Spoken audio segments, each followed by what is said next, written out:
How to join expired Telegram link. So let's get started. Is Telegram failing to open links within the app and instead redirecting them to your phone's browser? Then that could happen if you have inadvertently disabled Telegrams in app browser. And here is how to enable it. Step 1. Open the Telegram app on your phone, then tap the menu icon, 3 horizontal lines at the top left corner, and select Settings. Now tap on Chat Settings and scroll down to enable the toggle next to In-App Browser. If it is already on, try turning it off and then back on. Now the other method is Clear Telegram Cache. Corrupt or outdated Telegram cache files could also give you such problems. In the Telegram app, tap on the Settings icon available in the bottom.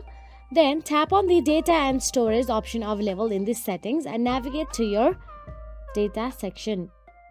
Then, inside Data and Storage, select the Storage Usage option from the following menu, and inside the Storage option, tap the Clear Cache option and clear all the cache. So that is it. If you found this video helpful, please like, share and subscribe, and thank you so much for watching.